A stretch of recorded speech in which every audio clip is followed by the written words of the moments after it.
About 2 patches ago, in Total War Arena we had a subtle shift in development and a shift from the promise of CA.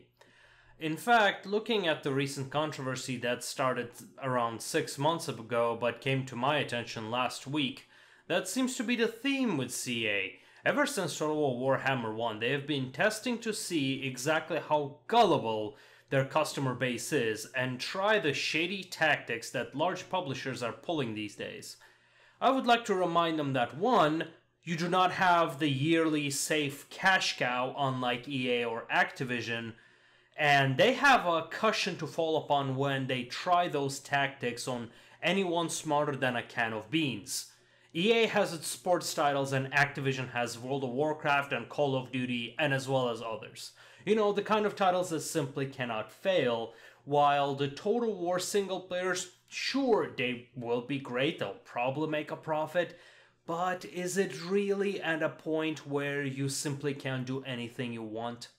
But anyway, you might be wondering, what kind of practices am I talking about?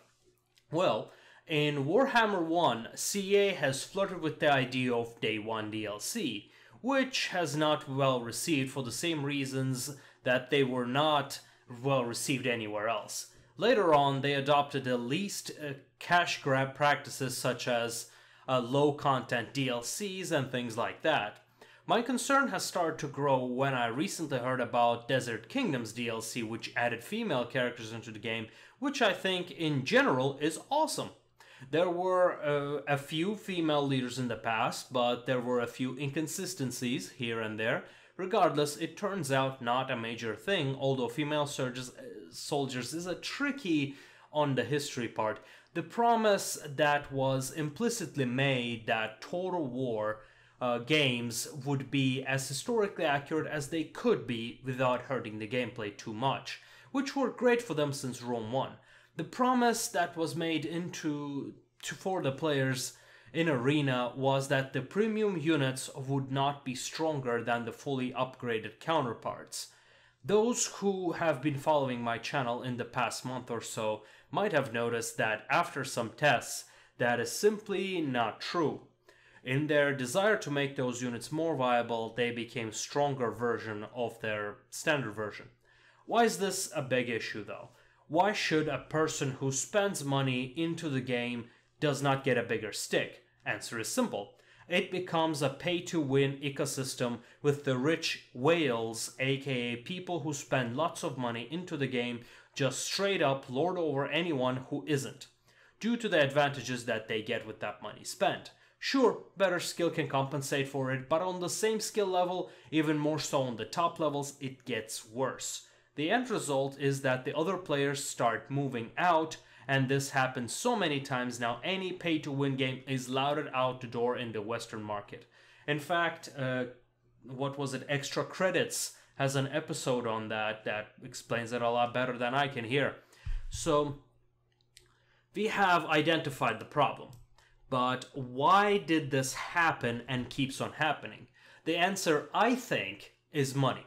Developers need money to keep the lights on, and executives need the money to buy their 4th yacht and fill their cocaine bucket.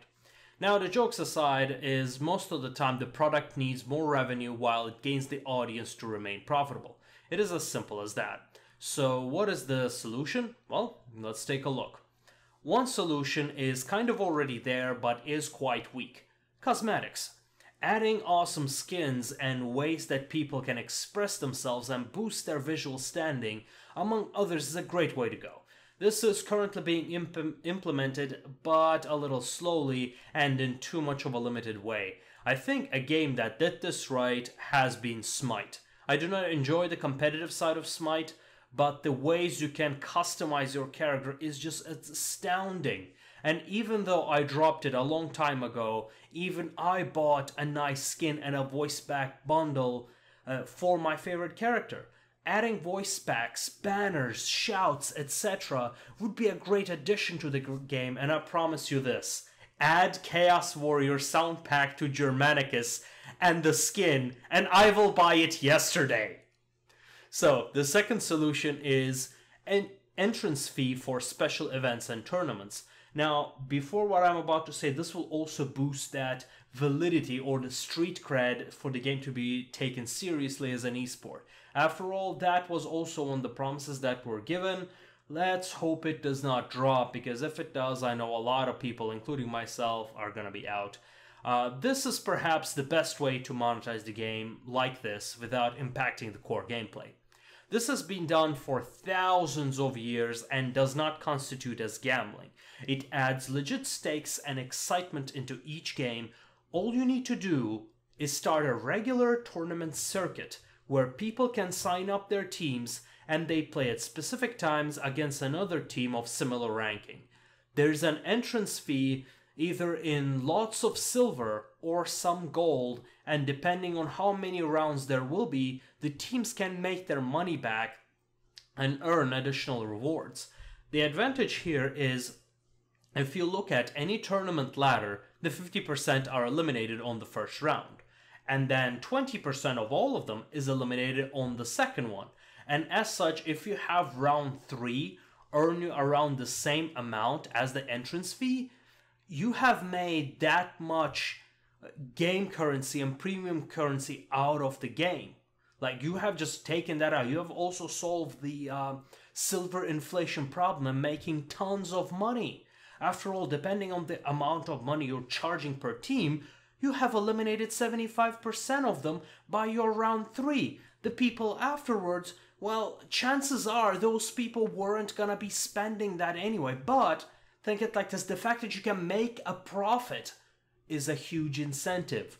The MTG Arena is already doing that. But to continue, the games that I've played that implemented this and have reaped the profits, as well as the satisfaction of their customers, just on top of my head, are Guild Wars 2 and Magic the Gathering. Both online and offline versions, by the way. In fact, that tournament model is exactly how thousands of local game stores that organize their regular tournaments and they make their money. The rewards are in store credits and card packs which would otherwise be left unsold, which is very similar to the gold in this game. Honestly, after having grinded my top units, I will probably not be buying that gold. But if I see a very nice skin, I'll probably buy it and it will market itself. So these are my 2 proposed solutions to the core problem that has created this pay-to-win model that will inevitably hurt the game tremendously. I mean, look at Archeage. In fact, you can check the video in the description. I'll add the link. You will see a detailed history of what happened to that game. The pay-to-win situation is a ticking time bomb with a leaking waste. The more it stays, the more people are affected and quit the game. They would otherwise would have spent hundreds, if not thousands of dollars in. If the solution I mentioned above is implemented, I know many clans would be willing to spend thousands of dollars every season just to compete on that high level. I personally would, and I barely make enough to put $100 a month on stuff outside of basic necessities. So that's like how much that just the ability to participate in these tournaments can be an incentive. Well, thanks for listening to these ideas. If you enjoyed them, give them a like and subscribe. And don't forget to leave a comment on what you think, and we will see you next time.